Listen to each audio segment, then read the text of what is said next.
Sa ilang dekada, maraming proyekto sa infrastruktura sa China ang nakaranas ng reklamo tungkol sa mababang kalidad at may mga pagkakataong nagkaroon ng pagguho o pagkasira dahil umano sa konstruksyong mabilis ngunit hindi matibay.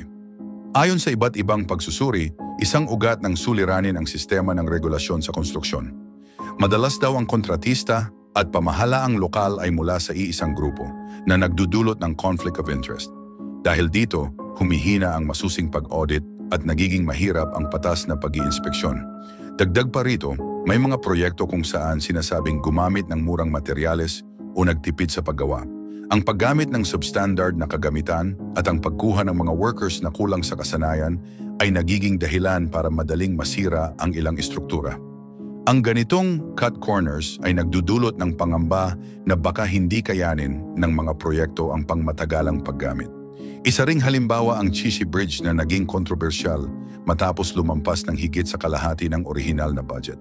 Nakaranas ito ng malaking pagkaantala at nagbigay ng impresyon na may kahinaan ang pamamahala sa proyekto. Nagpahiwatig ang ilan na ang isyong ito ay hindi lamang pang-ekonomiya kundi indikasyon ng sistematikong problema sa pagpapatupad ng mga malalaking infrastruktura. Sa mas malawak na perspektiba, ang mabilis na pagpapatayo ng infrastruktura sa China, lalo na sa matataas at liblib na lugar, ay nagdudulot ng matinding pressure sa mga kontraktor at lokal na opisyal.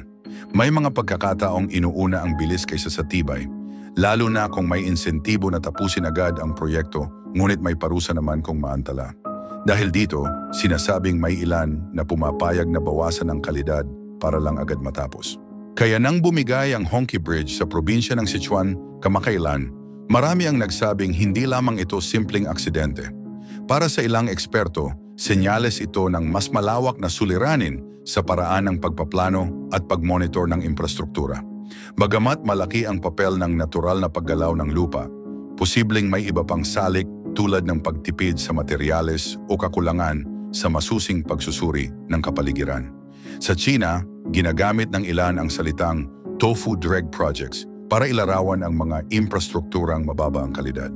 Ayon sa mga analyst, resulta ito ng kombinasyon ng mahinang regulasyon, kakulangan sa independent inspectors, paggamit ng substandard materials at pressure na tapusin ang proyekto sa pinakamabilis na panahon. May mga pag-aaral din na nagpapakita na ang iba sa kanilang pamantayan para sa disenyo ay hindi na naangkop sa kasalukuyang pangangailangan na nagdudulot ng mas mababang antas ng kaligtasan kumpara sa ibang bansa. Dahil sa mga insidenteng ito, bumababa ang tiwala ng publiko at mga mamumuhunan. Ang pagbagsak ng ilang istruktura ay nagdudulot ng pagdududa kung sapat ba ang kalidad kapag pinagsama ang bilis at mababang gastusin. Ang mga analyst ay nagbabala na kung hindi mapagtutuunan ng pansin ang kalidad, posibleng dumalas ang mga pagkabigo ng infrastruktura. Sa huli, paalala ito na ang matatag na infrastruktura ay nangangailangan ng mahabang proseso, masusing inspeksyon at tibay ng materyales, hindi lamang mabilis na paghahabol sa petsa. Kung hindi, ang pundasyon ng pag-unlad ay maaring maging marupok at ang mga tao ang unang maaapektuhan. Sa mga oras na ipinasa ng mababang kapulungan noong unang araw ng Disyembre ang rekomendasyon ng Ethics Committee, tinanggap nito ang pagpataw ng 2 buwang suspensyon kay Cavite 4th District Representative Francisco Kiko Barzaga. Ayon sa balita, ang serye ng kaniyang social media posts ay nagpakita ng asal na hindi angkop sa isang mambabatas.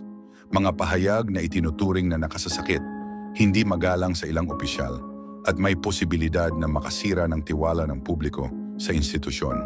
Kasama sa desisyon ang pag-alis ng 24 na posts sa loob ng 24 na oras mula ng pagtibay ng ulat. Tinanggap ni Barzaga ang desisyon ng walang pagtutol. Sa kaniyang pahayag, sinabi niya na nauunawaan niya ang parusa, subalit nanindigan siyang ang kaniyang mga inilathala ay anyo ng malayang pagpapahayag. Iginiit niyang kailangan pa ring tinig ng pagtutuwid sa mga isyong matagal na niyang binabahala, lalo na ang mga aligasyon ng maling paggamit ng pondo at panlilinlang na ayon sa kaniya ay nakaapekto sa maraming mamamayan. Pinanindigan niyang layunin lamang ng kaniyang mga pahayag na ilahad ang kaniyang pananaw hinggil sa mga usaping pampubliko. Gayunman, sinabi ng Ethics Committee na may limitasyon ang malayang pagpapahayag kapag ito ay nagiging sanhi ng kaguluhan o maling impresyon na maaring sumira sa integridad ng institusyon. Inilarawan ng committee ang ilan sa mga post ni Barzaga bilang padalos-dalos at nakapipinsala sa reputasyon ng kapulungan. Dagdag pa nila, kailangang pangalagaan ng bawat miyembro ang tiwala ng mamamayan at bahagi ng responsibilidad na iyon ang pagiging maingat sa anumang pampublikong pahayag. Natapos ang botohan sa tala na mahigit 249 ang pumabor sa suspensyon, 5 ang tumutol at 11 ang nag-abstain. Sa mga hindi sumang-ayon kabilang si Batangas Representative Leandro Legarda Leviste na naghayag ng kaniyang pagkadismaya. Sinabi niyang hindi dapat ito ang naging prioridad ng kapulungan, lalo na't may mas mabibigat pang issue na dapat sana'y masusing tinututukan. Tulad ng umano'y malawakang maling paggamit ng pondo sa ilang proyektong pambayan. Ipinunto ni Leviste at ng iba pang tumutol na ang bigat ng parusang ibinigay kay Barzaga ay hindi tumutugma sa kung paano inaasikaso ang ibang aligasyon na may mas malawak na epekto sa publiko. Para sa kanila, hindi maiiwasang magtanong ang taumbayan kung patas ba ang pagpapatupad ng mga aksyon sa loob mismo ng institusyon. May ilan ding mambabatas na nagbigay ng suporta kay Barzaga. Sinasabing likas na bahagi ng tungkulin ng isang halal na opisyal ang maging matapang sa paglalantad ng pananaw, lalo na kung ito ay tungkol sa kapakanan ng bansa. Babala nila, kung masyadong malilimitahan ang ganitong uri ng paninindigan, maaaring maapektuhan ang malayang talakayan sa loob ng kapulungan, isang bagay na mahalaga sa isang demokratikong proseso. Sa mga oras na nagsimula ang suspensyon, lumutang ang mas malalim na tanong tungkol sa balanse sa pagitan ng malayang pagpapahayag at responsableng asal ng mga lingkod bayan. Maraming mata ang nakatutok kung paano ito magiging halimbawa para sa mga susunod na usapin at kung fair ba na ipatutupad ang parehong pamantayan sa lahat ng mambabatas, anuman ang bigat ng mga aligasyon laban sa kanila.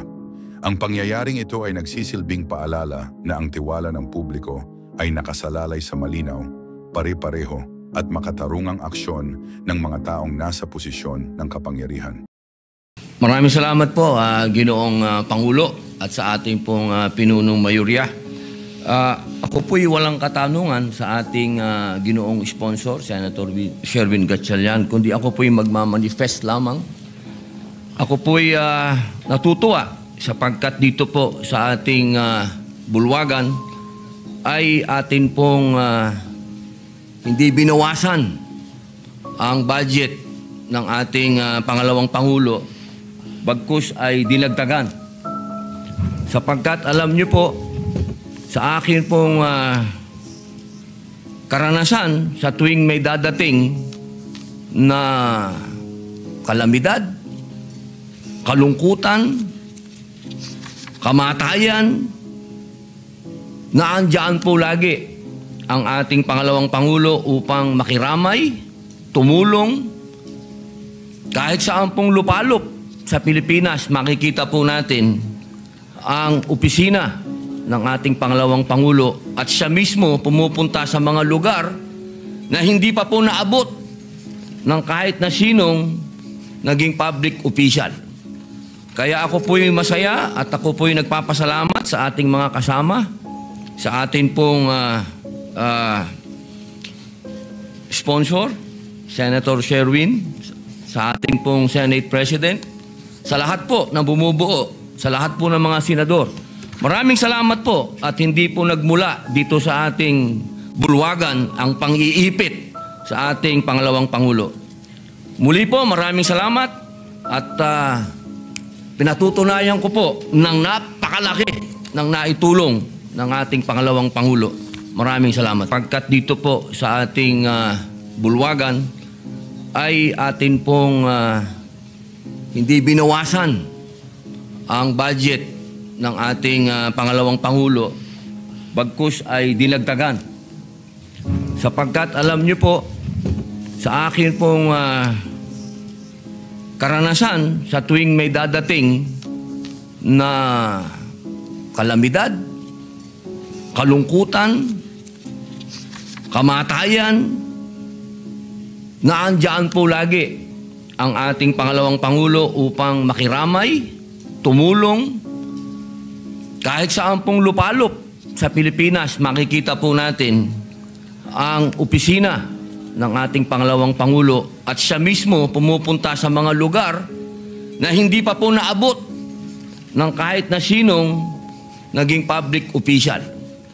Kaya ako po yung masaya at ako po yung nagpapasalamat sa ating mga kasama, sa ating pong sponsor, Senator Sherwin, sa ating pong Senate President, sa lahat po na bumubuo, sa lahat po ng mga senador. Maraming salamat po at hindi po nagmula dito sa ating bulwagan ang pang-iipit sa ating pangalawang Pangulo. Muli po, maraming salamat at pinatutunayan ko po ng napakalaki ng naitulong ng ating pangalawang Pangulo. Maraming salamat.